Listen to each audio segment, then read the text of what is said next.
Welcome to Games Lore to Sleep. Tonight, we're settling into every major event in League of Legends lore. A long, gentle journey through the history of Runeterra, told slowly, calmly, and without urgency. This is a world shaped by ancient magic, distant gods, fallen empires, and wars that echo across thousands of years. A story where civilizations rise, collapse, and fade into legend, often leaving only whispers behind. There's nothing you need to focus on, nothing you need to memorize. Let the names drift in and out. Let the timelines blur softly together. Whether you stay awake for the full journey or fall asleep somewhere along the way, this story will continue quietly without you. So get comfortable, lower the volume just enough, and allow yourself to rest. Chapter 1. The creation of Runeterra and the First Ages.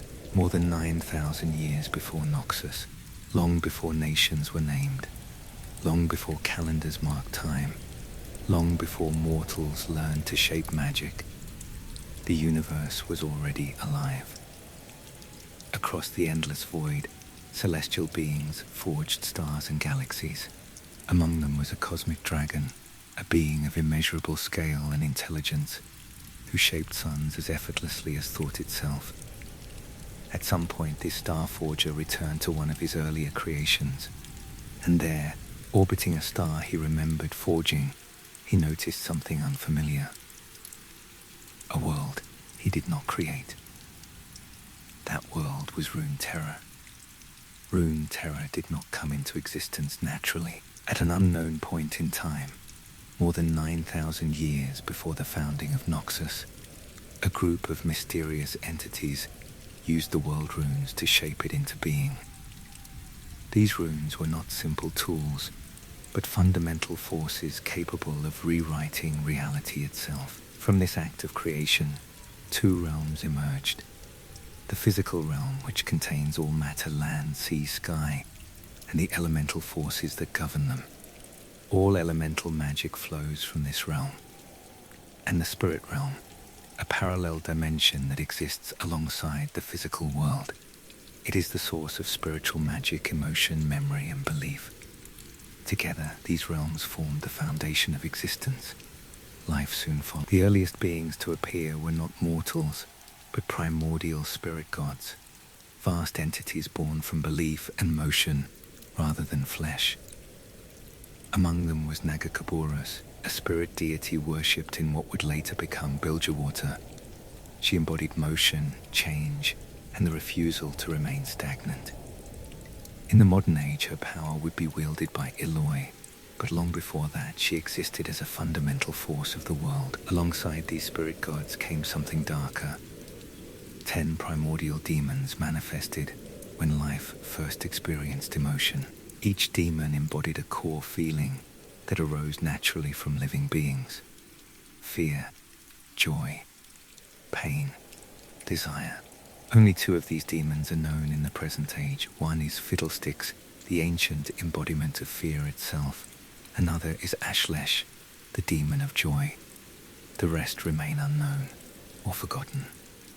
To track what came next, history later adopted the Noxian calendar. Everything before the founding of Noxus is marked as BN, before Noxus.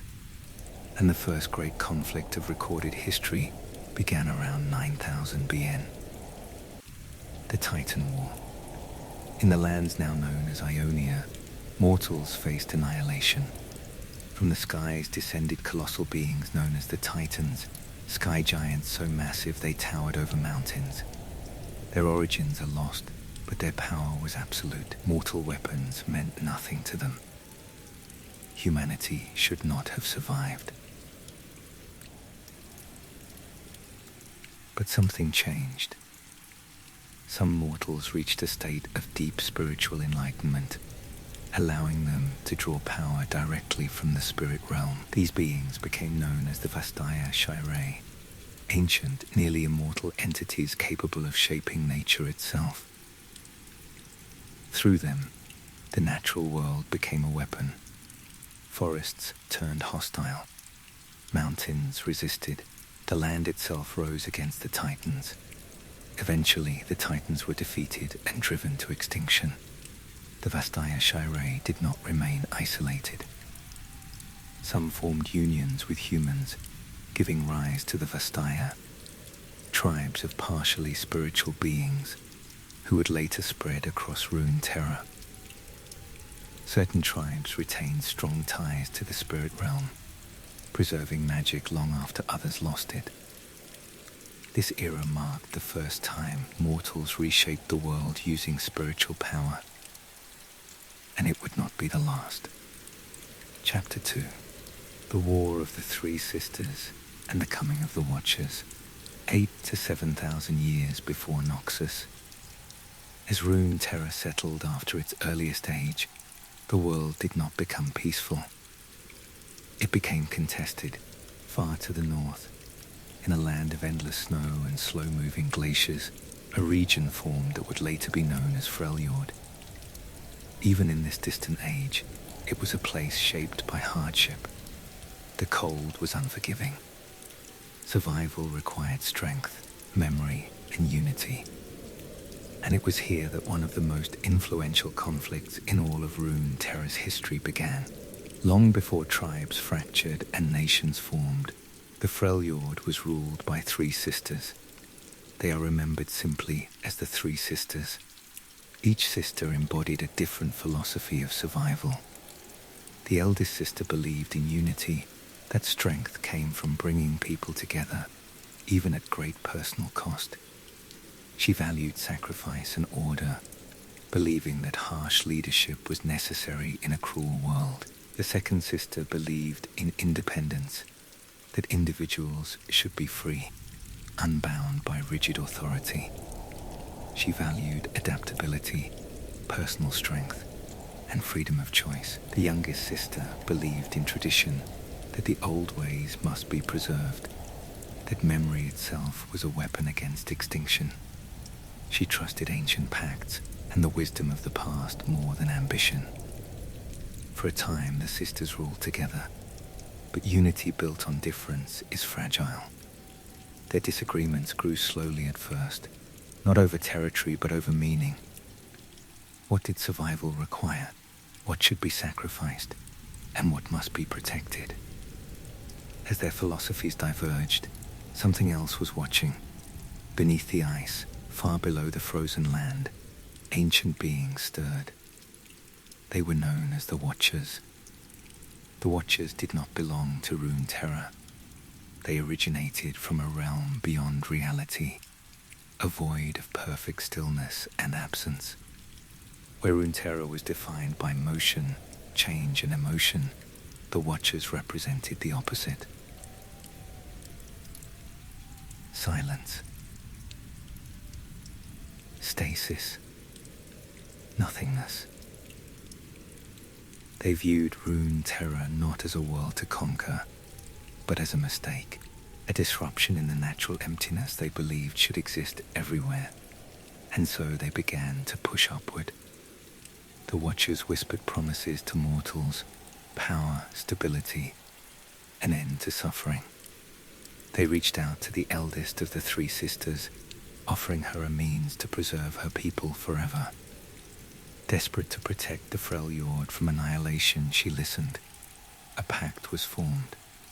Using forbidden magic and immense sacrifice, gateways were opened beneath the ice, allowing the Watchers to begin crossing into the world. Their presence warped reality. Time slowed. The land itself began to resist motion. When the other sisters realized what had been unleashed, it was already too late. War followed. Not a single battle, but a long collapse of trust. The sisters turned against one another. Their followers split. Tribes were forced to choose sides, and the Freljord fractured into competing factions, whose descendants would later form the modern tribes. The conflict reached its breaking point when the Watchers' true nature was revealed. They did not wish to rule, they wished to end. If fully unleashed, they would freeze all existence into eternal stillness, erasing life, spirit, and even memory itself. Faced with extinction, the sisters made a final choice. They sealed the Watchers away beneath the ice. This act required immense power and irreversible sacrifice. The process reshaped the land permanently. Magic surged through the glaciers. Ancient ice formed, true ice, capable of containing void-born entities but deadly to ordinary mortals. The Watchers were trapped, but not destroyed. The cost was devastating. The unity of the sisters was broken forever. One vanished from history. Another was transformed by the magic she wielded. The third was remembered as a traitor by some and a savior by others. From this moment onward, the Freljord would never again be whole. Its people inherited not only the frozen land, but the unresolved legacy of that ancient war. Every modern conflict in the Freljord traces back, in some way, to the choices made by the three sisters. And beneath the ice, the Watchers still wait.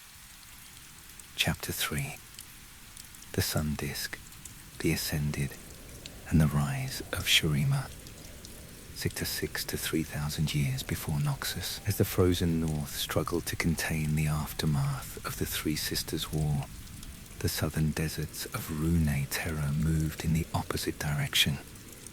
Where the Freljord was shaped by scarcity and memory, the southern lands were shaped by abundance and ambition. This region would come to be known as Shurima. In its earliest days, Shurima was not an empire. It was a collection of tribes scattered across a vast desert, surviving along riverbanks and oases. What unified them was not blood or culture, but proximity to something extraordinary. A towering structure of gold and stone rose above the sands. The Sun Disk. The Sun Disk was not merely a monument. It was a conduit, a machine created by celestial beings to focus cosmic power into the world. Through it, mortals could be elevated beyond their natural limits, not into gods, but into something close. These elevated beings were known as the Ascended. Chosen warriors, leaders, and champions were placed beneath the Sun Disk during sacred rites. If they survived, their bodies and spirits were reshaped. They emerged taller, stronger, nearly immortal, bearing the forms of animals that symbolized their nature. The Ascended were living weapons, and for a time, they were heroes. With the Ascended leading them, Shurima expanded rapidly. Tribes united under a single banner. Irrigation turned desert into farmland. Trade routes stretched across the continent. Knowledge flourished. At the heart of it all stood the Emperor of Shurima, believed to rule with divine approval. The Ascended served as guardians of the Empire, generals, protectors, and symbols of Shurima's destiny. Among them were beings remembered in legend long after their fall, warriors of honor, tacticians of unmatched brilliance, and champions whose loyalty defined entire generations. But immortality changes perspective. As centuries passed, the Ascended watched mortals age and die. Empires rose and fell elsewhere, but Shurima endured, and endurance bred entitlement. The Ascended began to see themselves not as protectors, but as rightful rulers. Some demanded worship, some demanded obedience, some demanded more power. The system that had created them offered no answer for restraint. And then, disaster struck. At the height of Shurima's power, during a ceremony meant to elevate a new emperor, the ritual failed. The Sun Disk was corrupted mid-rite. Energy surged uncontrollably. The capital city was destroyed. The empire collapsed in a single moment. The Ascended survived, but Shurima did not. With the empire gone, the Ascended were left without purpose or oversight.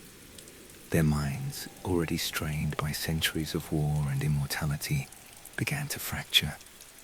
Many descended into paranoia and cruelty. They became known by a new name, the Darkin. The Darkin waged endless wars against one another, reshaping continents through sheer force.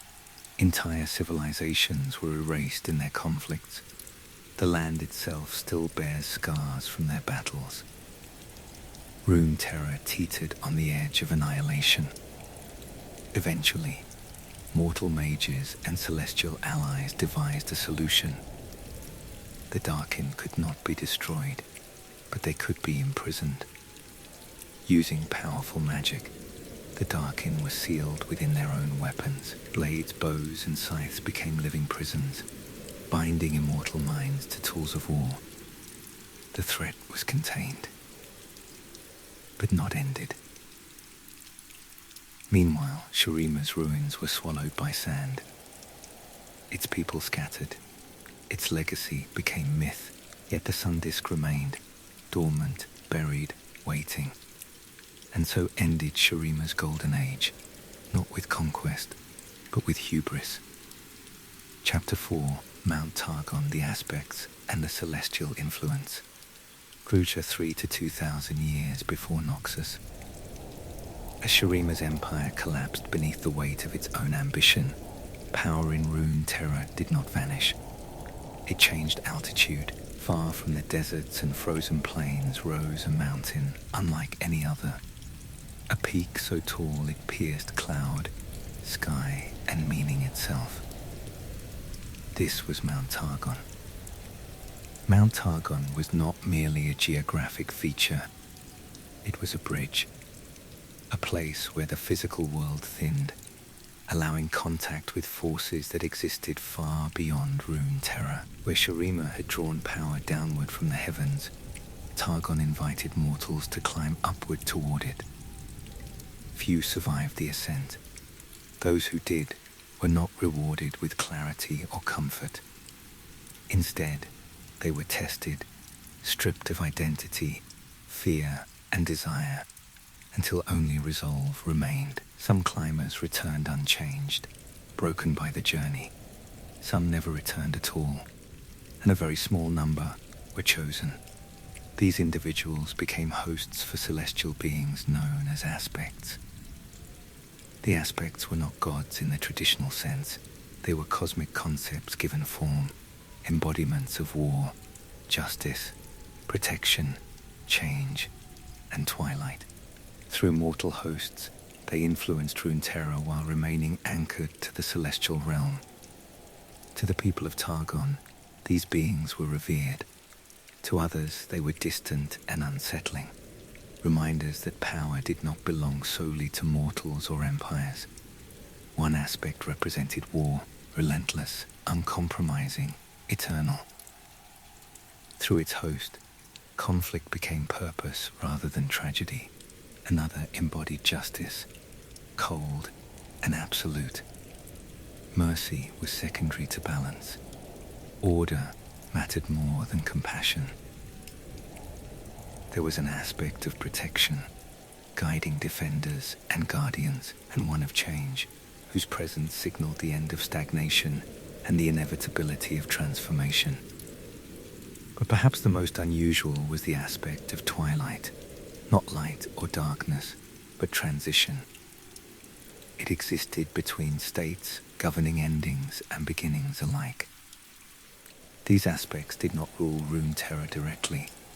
They intervened selectively, subtly nudging events when cosmic balance demanded it, and that balance was fragile.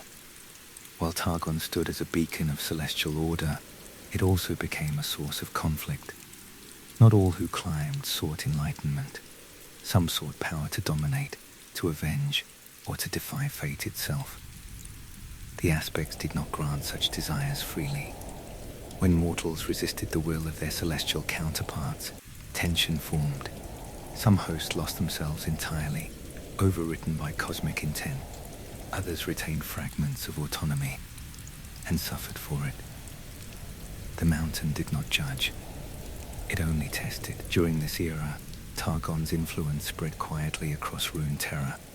Cultures formed around celestial worship. Prophecies emerged. Wars were reframed as destiny rather than choice. And yet even the heavens were not united. Not all cosmic forces aligned with the aspects. Beyond the stars lurked something older and far more dangerous. The void. While the aspects sought balance, the void sought erasure. It was not corruption in the usual sense, but absence, a hunger to return existence to nothingness.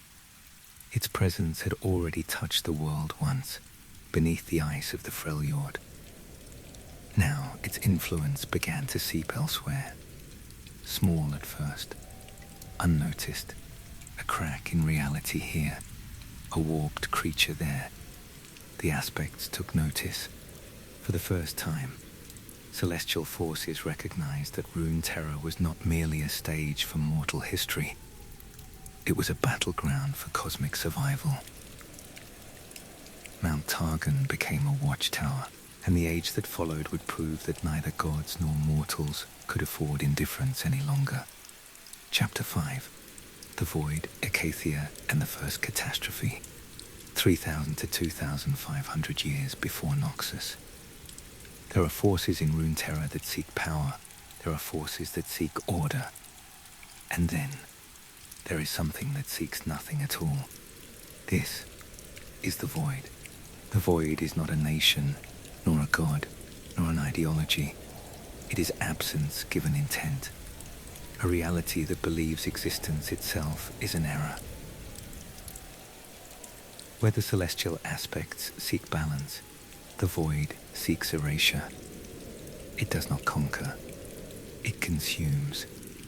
Its influence first touched Runeterra long before mortals understood what they were facing. Beneath the frozen land of the Freljord, the Watchers waited, manifestations of the void's will, trapped but not silenced. Elsewhere, the void waited patiently for opportunity. That opportunity came in the south. After the collapse of Shurima's empire, many regions once ruled by the Ascended were left fractured and resentful.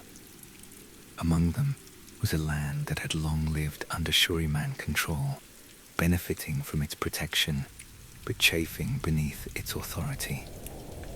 This land was Acacia. Acacia was proud, culturally rich, and deeply bitter. For generations, it had supplied Shurima with soldiers, labor, and tribute, all while remaining politically subordinate. When the sun disk failed and Shurima fell, Acacia saw not tragedy, but opportunity. Free at last from imperial oversight, Acacia sought a power of its own, something strong enough to ensure it would never again be ruled by another empire. And so its leaders turned to forbidden knowledge. They searched ancient texts. They studied the boundaries between realms. They listened to whispers that promised absolute liberation. The void answered. What the Acacians believed they were summoning was a weapon, a controllable force they could wield against future threats. What they actually opened was a wound in reality itself. The moment the void breached Runeterra in full, everything changed. The land twisted violently. Stone melted into organic shapes. Light bent unnaturally. Living creatures were rewritten mid-existence, reshaped into things that no longer belonged to the world. This was not invasion, it was contamination. The void does not adapt to a world. The world adapts to the void or breaks. The catastrophe was immediate and total. Acacia was annihilated in moments. Its people did not flee. They did not fight. They were unmade. Shurima, though weakened, was forced to respond. The Ascended, already strained and unstable after centuries of war, marched once more, not to conquer, but to contain. What followed was the most devastating conflict Runeterra had ever seen. The Ascended fought void-born horrors that could not be reasoned with, could not be frightened, and could not truly die. Each battle scarred the land further, expanding the corruption even as it was resisted.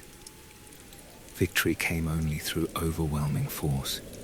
The Ascended sealed the Void Rift, not by defeating it, but by burying it beneath layers of magic, sacrifice, and ruined land. The corruption was stopped, but it was not destroyed. The cost was immense. Many Ascended were driven fully mad by what they witnessed. Others were twisted by prolonged exposure to void energy. The trauma of the war accelerated their descent into the beings history would later call the Darkin.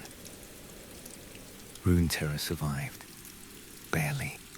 Icathia was erased from the map, reduced to a cursed wasteland known forever after as a warning. Its name became synonymous with forbidden ambition, a reminder that some powers do not liberate.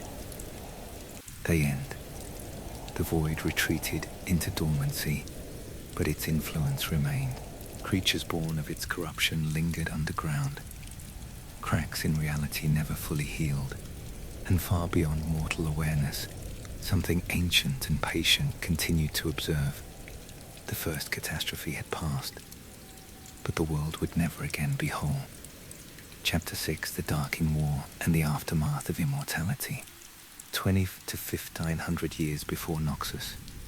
The war against the void did not end when the rift was sealed. It simply changed shape. Those who survived Icathia returned victorious in name only. The Ascended had saved the world, but the world they returned to no longer felt familiar. They had seen reality break. They had watched life rewritten into something unrecognizable. And they had lived for centuries already. Immortality, once a blessing, now became a burden too heavy to carry. The Ascended were never meant to exist forever. Their transformation beneath the sun disk had granted them immense power and near eternal life. But it had not prepared their minds for endless trauma. Each century added weight. Each war stripped away restraint. The catastrophe at Icathia accelerated what had already begun. Many Ascended returned changed, not in body, but in spirit. They questioned why they had sacrificed so much for mortals who would never truly understand what had been done for them. They watched civilizations rise and fall in moments compared to their own long existence. Purpose faded, and where purpose erodes, cruelty often follows. One by one, Ascended warlords began to turn on each other. Old rivalries reignited. New grievances formed.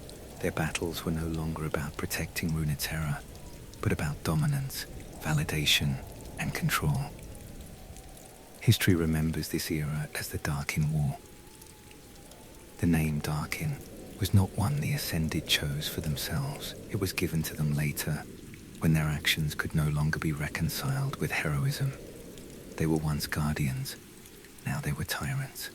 The Darkin carved empires out of blood and fear. Their wars reshaped continents. Rivers changed course. Cities vanished. Mortal armies were irrelevant against beings who could shatter mountains with a gesture. Some Darkin demanded worship. Some demanded tribute. Some demanded nothing but endless conflict. Runeterra stood on the edge of collapse once more. The celestial aspects watched from Mount Targon, unwilling to allow another world-ending catastrophe. They had tolerated the Ascended while they served balance. They would not tolerate the Darkin. Together with mortal mages and remnants of Shurima knowledge, the aspects devised a solution.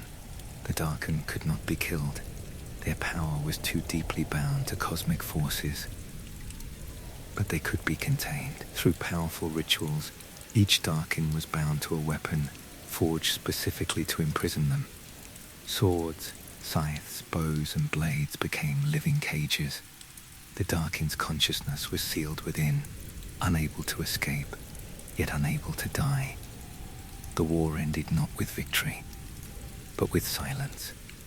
The Darkin weapons were scattered across Runeterra, hidden, buried, or forgotten. Over time they became legends, cursed artifacts said to whisper to those who wielded them.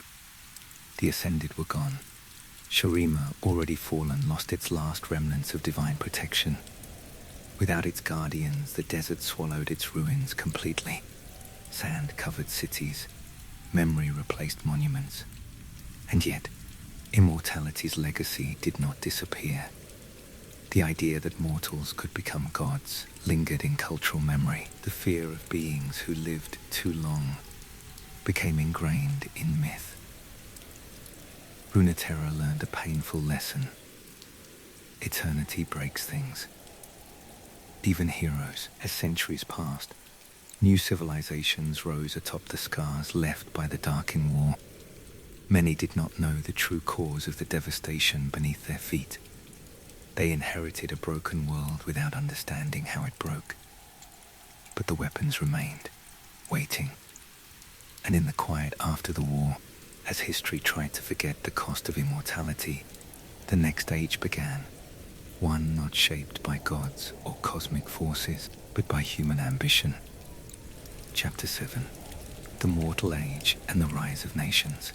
Burrow 500 to 0 years before Noxus. After the Darkin War ended, Runeterra entered a quieter age. Not peaceful, but mortal. The gods withdrew. The Ascended were gone. The Darkin was sealed away.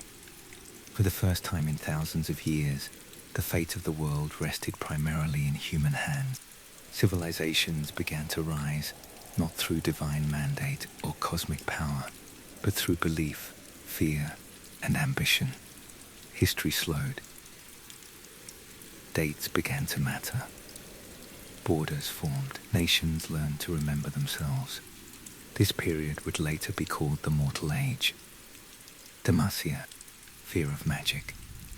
In the West, refugees fleeing ancient magical catastrophes founded the kingdom of Demacia. Demacia was born from trauma.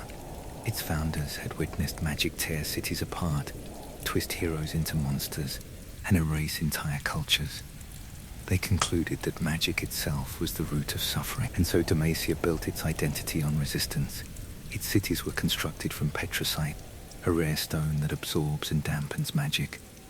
Its laws forbade arcane practice. Its knights trained to face threats without relying on supernatural power. Order, discipline, and unity became sacred values. For a time this worked. Demacia prospered as a stable, orderly kingdom. But suppression always carries consequences. Magic did not vanish. It went underground. Those born with innate magical ability were hidden, imprisoned, or exiled. Demacia's greatest strength became its quietest flaw. Noxus, strength above all. To the east rose a very different power. Noxus did not fear magic. It embraced it. Noxus began as a brutal survival state, forged through constant warfare. Over time, it evolved into an empire built on a simple philosophy. Anyone can rise, if they are strong enough. Strength in Noxus was not limited to physical might. Cunning, strategy, knowledge, and even forbidden magic were valued, as long as they produced results. The empire expanded rapidly. Conquered peoples were not erased. They were absorbed. Cultures blended. Resources flowed inward. Loyalty was rewarded, regardless of origin. But this inclusivity came at a cost. Noxus never stopped expanding. War became identity, and identity, once bound to conquest, struggles to exist without enemies. Ionia, balance and resistance. Across the sea lay Ionia, a land fundamentally different from both Demacia and Noxus. Ionia was not a unified nation, but a collection of provinces bound by spiritual philosophy. Its people lived in harmony with the spirit realm, believing balance, not dominance, was the key to survival. Magic flowed naturally here, not as a weapon, but as part of life. For centuries, Ionia remained largely isolated, avoiding large-scale conflict. That isolation ended when Noxus turned its attention eastward. The invasion of Ionia shattered its neutrality. The war awakened ancient magic, long suppressed to maintain balance. Spirits were disturbed. The land itself resisted occupation. Ionian warriors fought not for conquest, but preservation. The conflict permanently changed Ionia. Balance, once passive, became something that had to be defended. Piltover and Zorn, progress divided. Far from ancient battlefields, a different kind of power emerged. On a narrow strait between continents rose Piltover, a city built on trade, innovation, and discovery. Piltover's wealth came from invention. Scholars and artificers unlocked new technologies, blending science with arcane energy. Progress was celebrated. Advancement was expected. Beneath Piltover, however, grew Zorn. Originally part of the same city, Zorn became polluted, unstable, and neglected as Piltover rose above it. Dangerous experiments, chemical waste, and unchecked ambition reshaped its streets. Progress lifted one city upward and crushed the other beneath it. Together, Piltover and Zorn embodied the future, a world no longer ruled by gods, but by invention and consequence, a world without gods. By the time the Noxian calendar reached Orbien, Runeterra had fully entered a new era. No sun disk ruled the skies, no aspects dictated fate directly, no ascended guarded empires. Instead, nations clashed, ideologies competed. Individuals began shaping history as much as armies. The world was no longer protected by divinity. It was accountable, and in that accountability, new dangers quietly began to rise. Old weapons resurfacing, ancient forces stirring, and mortals once again reaching for power they did not fully understand. The age of gods had ended. The age of consequences had begun. Chapter 8. Modern conflicts and the return of ancient threats. As Runeterra crossed from ancient history into recorded time, the world did not leave its past behind. It carried it forward.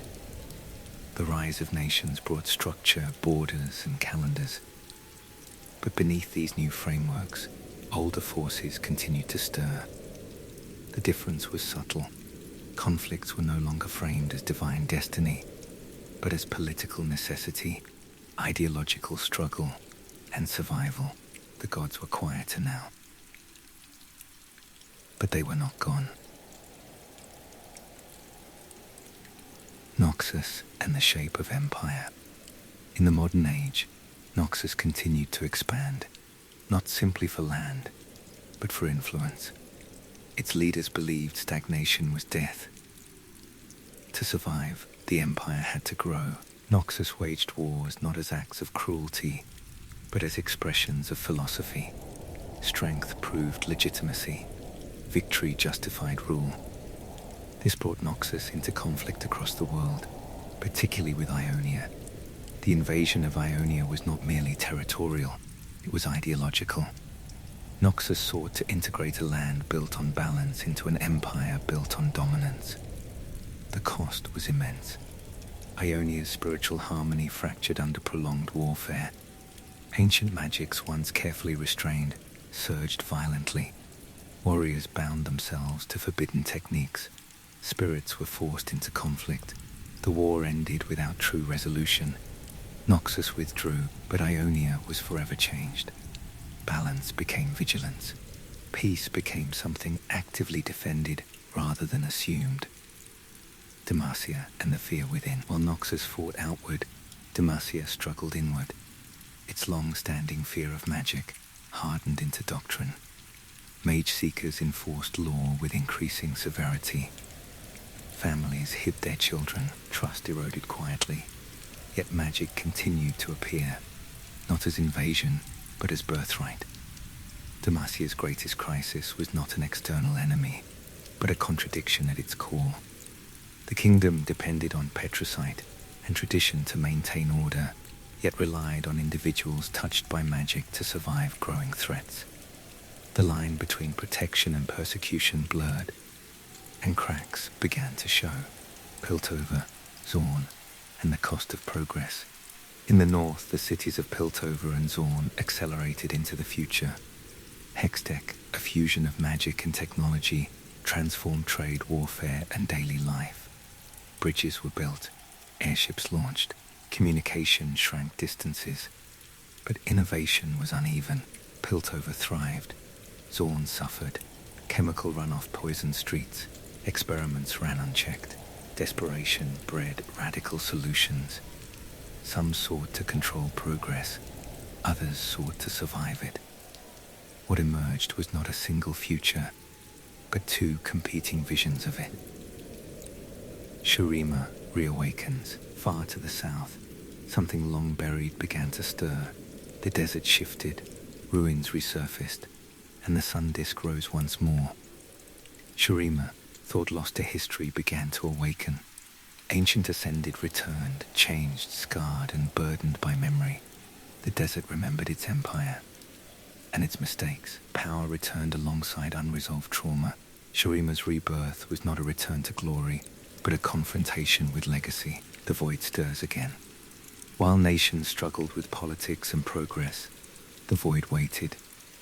Its influence resurfaced near ancient scars, beneath deserts, in forgotten caverns, and along fault lines where reality had once broken. Void-born creatures emerged, alien and relentless. This was not invasion, it was pressure.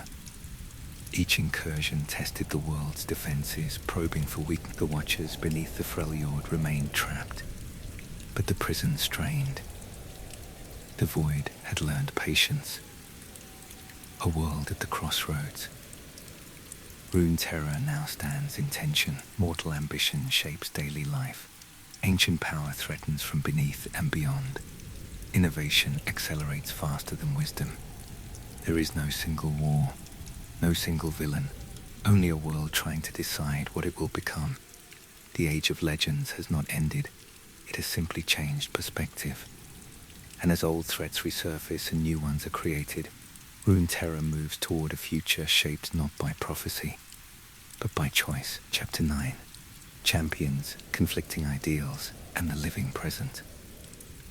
In the present age, Runeterra is no longer defined by a single empire or a single war.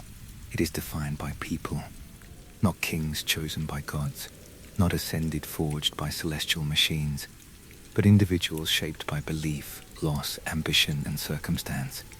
These individuals are remembered as champions. They do not all seek greatness. Many do not even seek change. Some fight to preserve what little stability remains. Others fight to tear it down, and many simply try to survive in a world that refuses to settle. What makes this age different from all those before it is not the absence of power, but its distribution. Power is everywhere now. Magic is no longer sealed to sacred rites. Technology no longer belongs only to scholars. Ancient artifacts surface in forgotten places. Old gods whisper to new ears. The result is friction. Ideals in collision. In Demacia, the contradiction between fear and necessity has reached its peak. Magic, once viewed solely as a threat, is now impossible to ignore. Mages are no longer rare anomalies. They are citizens, soldiers, leaders. The kingdom struggles to reconcile its founding trauma with its present reality. Tradition pushes one way, survival pushes another, and individuals are caught between law and identity. Demacia's conflict is not a battle, it is an argument.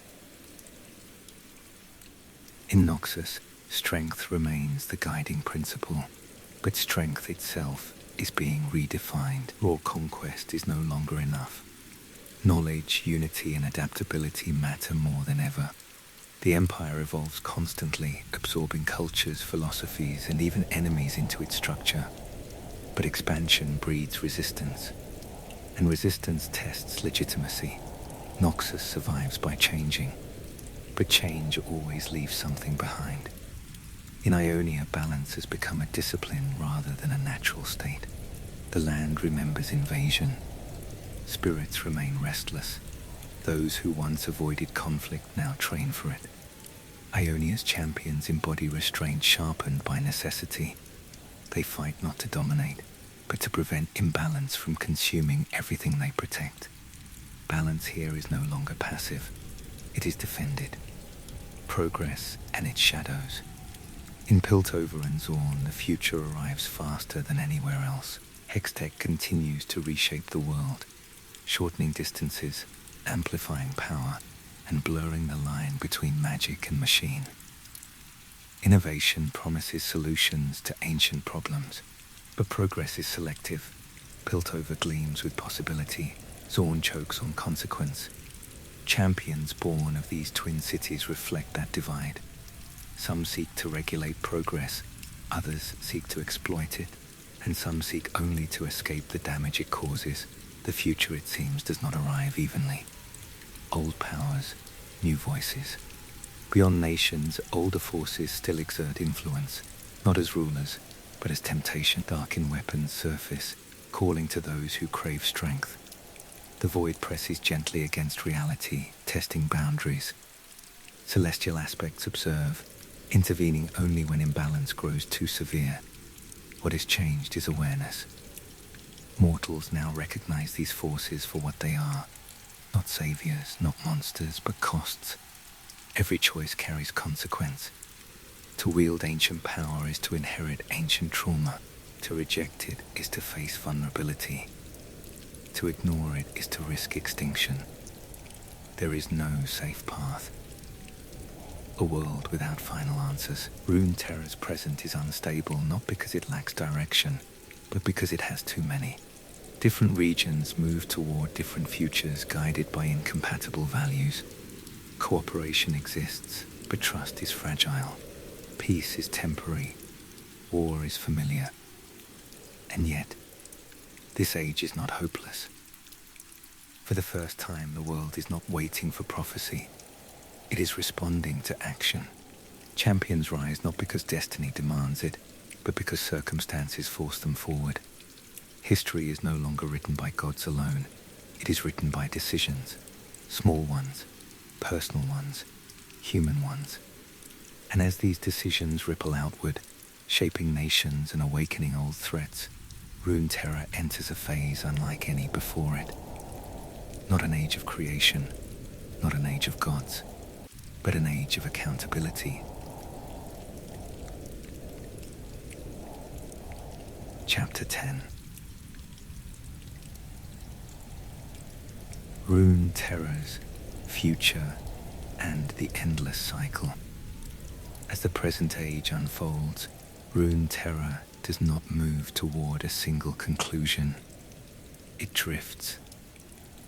History here has never been a straight line. It curves, loops, and folds back upon itself. Empires rise believing they are new. Powers awaken believing they are final. And each time, the world reminds them that permanence is an illusion. What defines Runeterra's future is not prophecy, but repetition. The same forces that shaped the earliest ages still exist. They have only changed masks.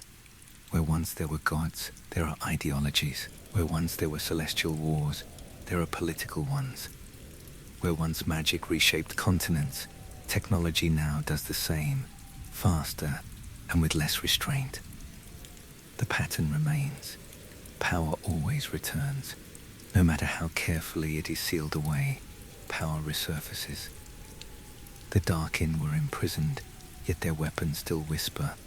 The void was contained, yet its pressure never truly fades. The aspects withdrew, yet still descend when balance tips too far. Even the world runes, hidden, scattered, feared, continue to exist, unchanged by time. Runeterra does not forget its greatest dangers. It stores them, waiting for the moment someone believes they can succeed where others failed. Mortals at the center. What truly distinguishes the current age is not the absence of ancient threats, but the position of mortals within them. For the first time, humanity is not reacting blindly to divine intervention. It is making informed decisions, even when those decisions are flawed. Kings understand history. Scholars understand consequence. Champions understand sacrifice. That knowledge does not prevent disaster, but it changes how disaster is faced. Runeterra's future will not be decided by a single battle or ruler. It will be shaped by countless small choices made daily, often without recognition. To oppress or to protect, to innovate or to restrain, to remember or to ignore. No final age. There will be no perfect era. Every attempt at utopia creates new inequality. Every empire leaves scars beneath its foundations. Every peace carries the seeds of the next conflict. This is not cynicism. It is reality. Runeterra endures not because it avoids collapse, but because it survives it. Again and again. The world does not seek resolution. It seeks balance, temporary, fragile, and constantly renegotiated. The quiet truth. Perhaps the most important lesson Runeterra has learned is this. The greatest threats are not monsters or gods. They are certainty. They are ambition without restraint. They are belief without reflection. And so the future remains open, not because it is safe, but because it is unfinished. New champions will rise. Old powers will resurface. Stories will repeat with different names. And the world will continue, not toward an ending, but forward, unevenly, imperfectly, and persistently. That is the nature of Runeterra. Not a story with a conclusion, but one that keeps being told. And now, the story of Runeterra begins to grow quiet. The wars fade into memory. The empires soften into names carved into stone. The voices of gods, kings, and champions slowly lose their urgency. There is nothing left you need to follow. Every major age has passed before you, from the creation of the world to ancient celestial conflicts to mortal nations struggling to define themselves.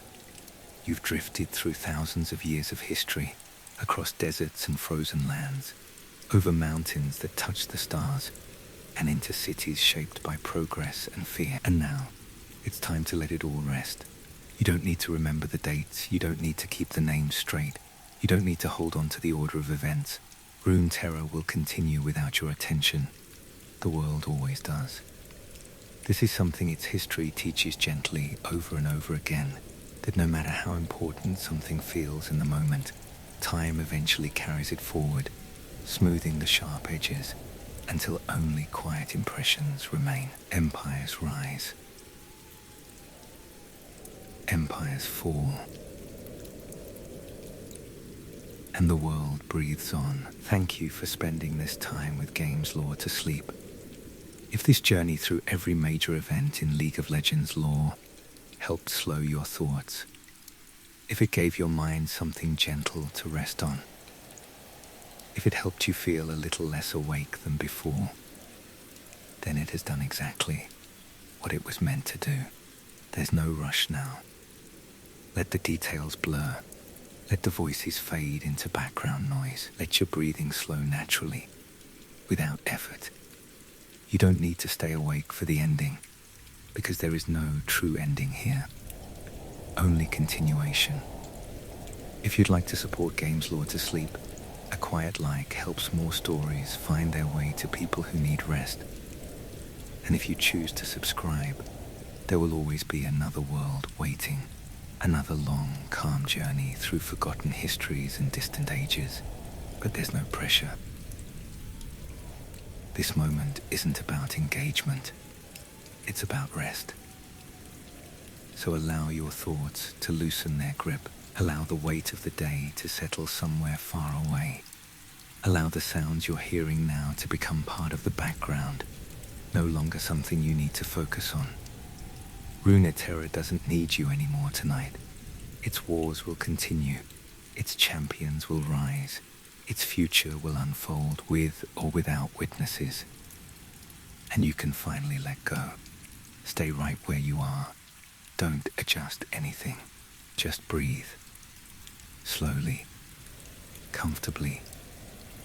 Naturally. This is Games Lore to Sleep. And whether you're still listening or already drifting, this world will be here when you return. Good night.